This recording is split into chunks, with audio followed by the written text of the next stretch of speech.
दोस्तों, human brain काफ़ी complex है, जिसकी वजह से हर अगले दिन कोई ना कोई नई रिसर्च पब्लिश होती रहती है जो हमारी साइकी और बिहेवियर के बारे में कुछ नया फैक्ट बताती है। और आज ऐसे ही कुछ फैक्ट्स के बारे में बात करेंगे हम, जिसकी मदद से इस वीडियो के ख़त्म होते होते आज आप अपने बारे में कुछ नई चीज़ें सीखेंगे। आप जिस तरह से दुनिया को देखते हैं ये डिपेंड करता है कि आप किस तरह की मूवीज़ या टीवी शोज़ देखते हैं। रिसर्च बताती है कि जो लोग क्राइम इन्वेस्टिगेशन या डिटेक्टिव वाले टीवी शोज़ या इवन ज़्यादा न्यूज़ देखते हैं, वो लोग दुनिया में होने वाले सीरियस क्राइम को ओवर एस्टिमेट करते हैं। और इस तरह के शोज़ उन्हें सोचने पर मजबूर कर सकते हैं कि दुनिया एक काफ़ी डरावनी जगह है और वो उसके विक्टिम हैं। जबकि जो लोग ज़्यादा कॉमेडी या फैंटेसी या टीवी शोज़ ऐसे देखते हैं जो कि कॉमेडी बेस्ड होते हैं, वो दुनिया को ज़्यादा पॉजिटिवली लेते हैं। ये साइकोलॉजी फैक्ट इस बात को कंफर्म करता है कि जो कुछ भी मीडिया हम डेली बेसिस पर कंज्यूम करते हैं वो हमारे वर्ल्ड व्यू पॉजिटिवली या नेगेटिवली अफेक्ट करने की ताकत रखते हैं। हमारी सोच और हमारे दिमाग की चीज़ों को समझने की एबिलिटी हमारे कल्चर पर डिपेंड करती है। सोशल साइकोलॉजिस्ट रिसर्च निस्बेट ने अपनी book the geography of thought में बताया कि किस तरह से एशियन कंट्रीज़ के लोगों के मेंटल प्रोसेस अलग होते हैं वेस्टर्न कंट्रीज़ के लोगों से। यानी दोनों कल्चर्स की फिलॉसफी, सोशल स्ट्रक्चर, रिलीजन और एजुकेशनल सिस्टम काफ़ी अलग होते हैं।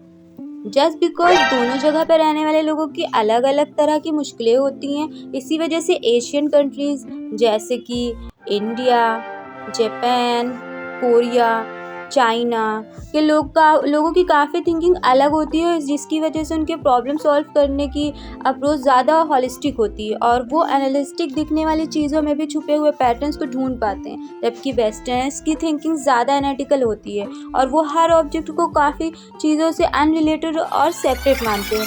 ऑथर ने बुक में एग्जाम्पल दिया कि कैसे अगर आप वेस्टर्न लोगों को एक फ़ोटो दिखाओ तो चांसेस है कि वो उस फोटो को मेन ऑब्जेक्ट पे फोकस करेंगे, जबकि एशियन कल्चर के लोग बड़े हुए लोगों को फ़ोटो के बैकग्राउंड और उनके कंटेक्स्ट पर फोकस करेंगे कि उस फोटो का ओवरऑल मैसेज क्या है। यूजुअली हमें ये लगता है कि हम अपने सारे डिसीजंस काफ़ी सोच समझ कर लेते हैं और बहुत ही लॉजिकली लेते हैं, पर साइकोलॉजी बताती है कि हम अपने ज़्यादातर डिसीजन अनकॉन्शियसली लेते हैं। एग्जाम्पल के तौर पर अगर आप एक नया फ़ोन खरीदने की सोच रहे हैं तो आप इस बात का पूरा ध्यान रखेंगे कि वो फ़ोन आपकी हर नीड को पूरा कर सके, उसका प्राइस आपके बजट के अंदर आए, उसके मैन्युफैक्चर करने वाली कंपनी रिलायबल हो।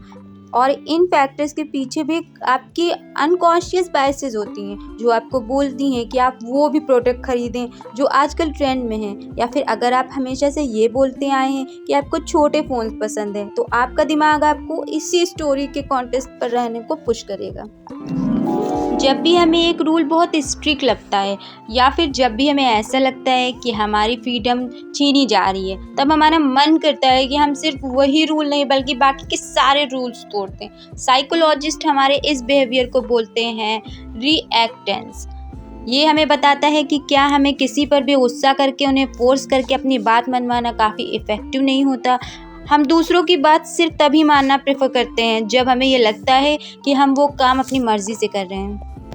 आपकी सबसे इम्पॉर्टेंट और पक्की मेमोरीज गलत है। अगर मैं आपसे आपके स्कूल का पहला दिन या किसी एक्सीडेंट के बारे में पूछूं तो चांसेस है कि आप झट से उस मेमोरी के बारे में बता दोगे, पर रिसर्च के हिसाब से आपको इन मेमोरीज का ज़्यादा हिस्सा इनपरफेक्टली याद होता है। साइकोलॉजी बताती है कि हमारी सबसे पक्की मेमोरीज को फ्लैश बल्ब मेमोरी बोलते हैं। इवन इस तरह की मेमोरीज भी काफ़ी एरर से भरी होती है और ये इसलिए होता है क्योंकि हमारा काम होता है कि हम अपनी मेमोरीज से ऐसी ज़रूरी इन्फॉर्मेशन निकालना जो फ्यूचर में काम आ सके, जिसकी वजह से आपको ज़्यादातर ये याद नहीं रहता कि आपके पास्ट में एग्जैक्टली क्या हुआ था, बल्कि आपको ये याद रह जाता है कि आपने उस इवेंट को कैसे इंटरप्ट किया था। हमें दूसरों पर पैसे खर्च करने से ज़्यादा खुशी मिलती है बजाय अपने पर।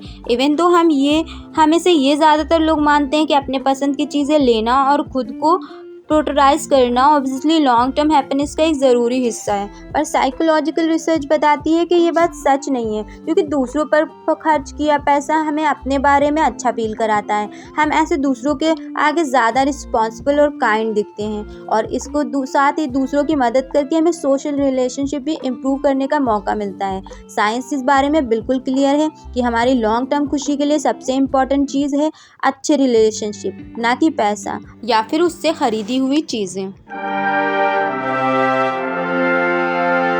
Please like, share and subscribe your favourite channel which is the fact. तब तक के लिए बाय बाय, मिलते हैं न्यू स्टोरी के साथ, न्यू फैक्ट्स के साथ, न्यू मिजरीज के साथ। Take care.